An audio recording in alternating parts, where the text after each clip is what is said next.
Today we're going to be talking about the smear campaign. What is it?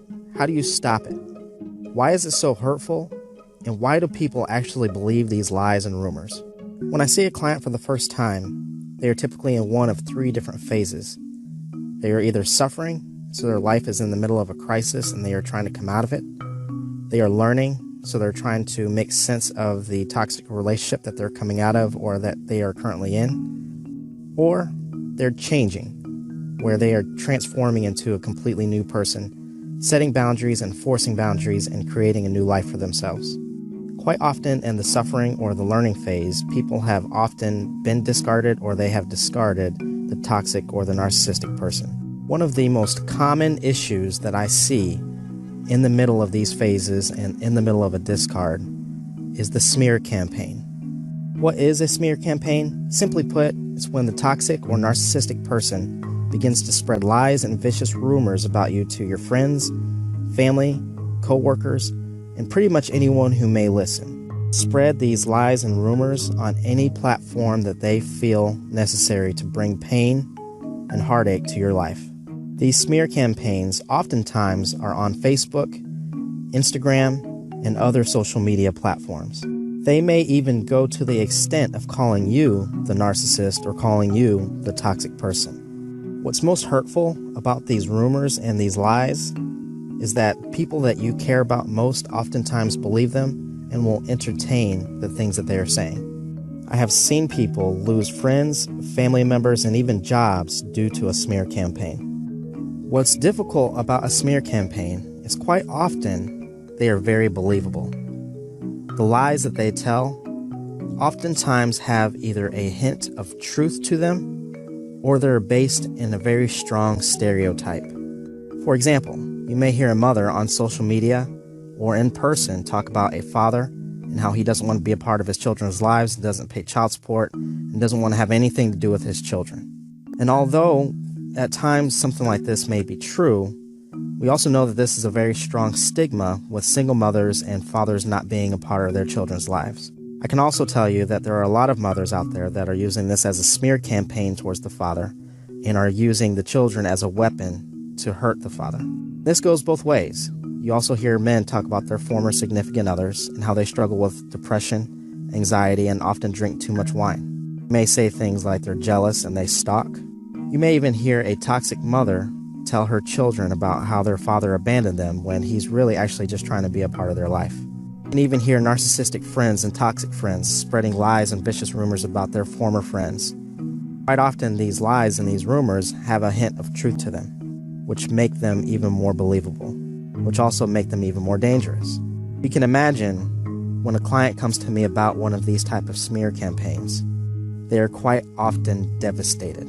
Especially when one of these smear campaigns are on a social media platform. So often I'm asked why the narcissist or why a toxic person would do this. Quite often I'm asked why a narcissistic or a toxic person would do something like this. There's a saying that I think is very true to a smear campaign. When someone can no longer control you, they want to control how others see you. A toxic and a narcissistic person will use anything that they possibly can to continue the pain and to continue the abuse in your life.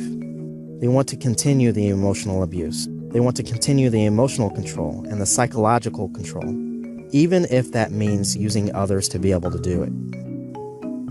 So the question comes up, what then do you do about a smear campaign? How do you stop someone from talking about you and from spreading vicious lies and vicious rumors about you to your friends, your family, your coworkers, and on social media platforms? And the answer is very simple, but very difficult to execute. You do nothing.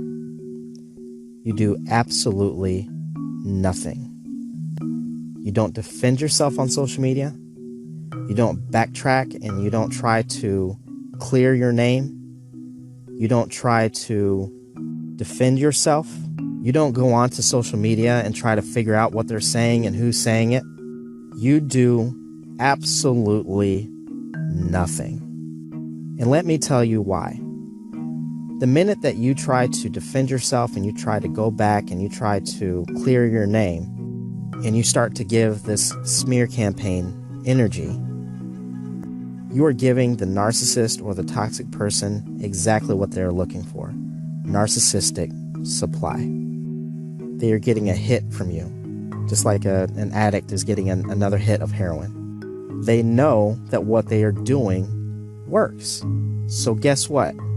As quickly as you're trying to stop this, they begin to escalate the smear campaign because they know what they're doing is working, and they know that they have you, and they know that they still have control over you, your emotions, and your mind.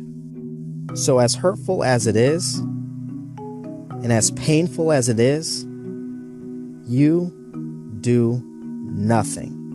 If that means that you have to stay off of social media for a period of time, if that means that you have to cut off certain friends and certain family members, then you do it. Why? Because if you don't, not only will it continue, but it will get worse.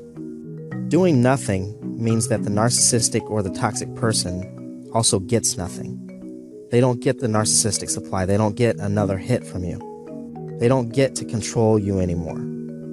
So if you can imagine playing a board game with someone and you choose not to use your turn, eventually that game that you're playing with the other person is not fun. And they can't take their turn because you're not taking your turn. So eventually they begin to walk away.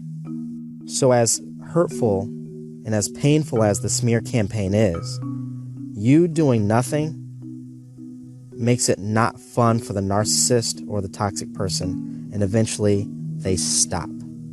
I'll wrap this up with another quote that I've heard that I think rings very true to a smear campaign. What someone else says about you to others is none of your business. And if someone wants to entertain that, and if someone wants to believe that, they were never your friend and they were never in your corner. So if you have a friend or a family member that wants to entertain those lies and entertain those vicious rumors, they can go to hell too. Because you definitely don't have time for that shit. So I hope this episode was helpful for anyone who has been through or are going through a smear campaign, and I hope to talk to you soon.